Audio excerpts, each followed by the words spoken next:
Lynch back to Bainbridge Island. His first novel, The Highest Tide, was a PNBA award winner. It was an Eagle Harbor staff pick and bestseller, both in paperback and hardback, and will be read next year by students at Bainbridge High School. It's been translated into 10 languages and adapted to the stage by Book It Repertory Theater. Border Songs, his new novel, is July Indie Next pick. It's an Eagle Harbor Books staff pick, and it's an Eagle Harbor Books bestseller. Brandon Vanderkool, Border Songs protagonist, is one of the most beguiling characters in recent memory, and the book's a perfect tribute to the Northwest and this remarkable place that we call home. Please join me in welcoming Jim Lynch.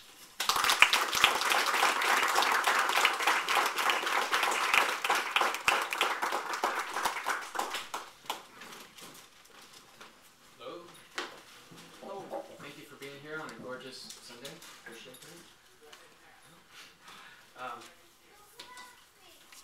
And thank you to Eagle Harbor Books. I don't think you can really realize how valuable independent bookstores are until you're an unknown author with a book out there.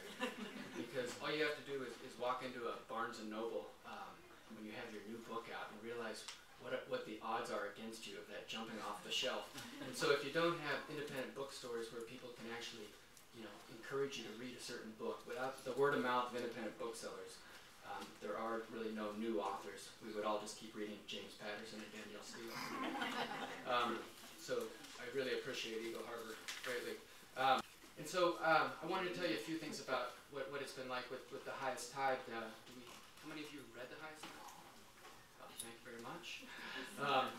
And so The Highest Tide was very, very similar in this regard, that it spread out over years. That when I wrote it, I was hoping that people as far away as Bainbridge Island could possibly enjoy it. I didn't really think of this whole notion of it having perhaps an international audience. And so when it took off in England, because it was picked up by a television show where a celebrity reviews it, in my case the celebrity was this kind of the Paris Hilton of England, who was shown walking down the beach in a bikini, reading aloud from The Highest Tide, and, which helped shoot it up the bestseller list. But we would get emails at the house, fan mail from Brits that my wife and I would read aloud with our British accents, and it took me a while to understand that they say brilliant. When they say brilliant, they mean pretty good or not bad. So for a while there, I was just, I'm brilliant.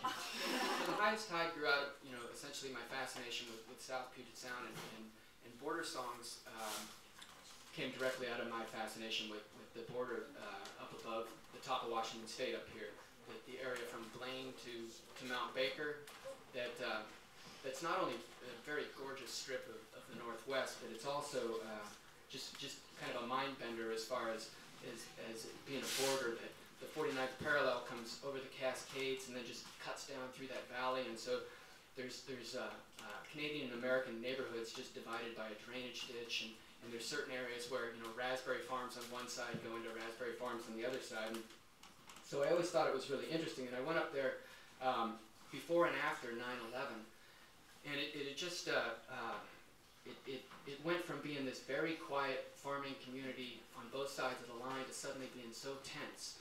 And it's almost like an invisible fence shot up, and people that used to just go back and forth across and have these nice, little international discussions, suddenly things changed.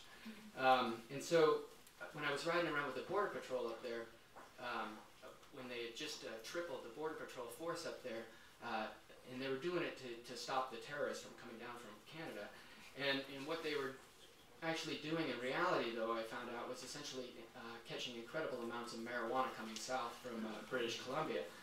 And so it started to strike me as it had some amusement potential, that even in these tense times, that here you're trying to stop terrorists and you're just getting a lot of stoners from Canada. And it basically made me realize that what we were doing essentially when we were tripling the Border Patrol up there in many ways was creating an illusion of security, because the Border Patrol guards that I would ride around with would say, essentially, we only catch the stupid ones because it's easy enough to go around us or to find a way to get through us.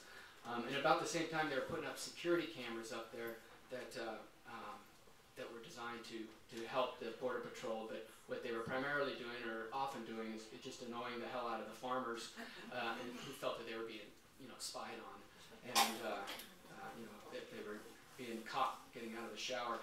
And so what I decided to do was just to try to take all this energy in this post 9/11 setting and give it a kind of a fictional twist and a little satirical touch, and see where it took me. So I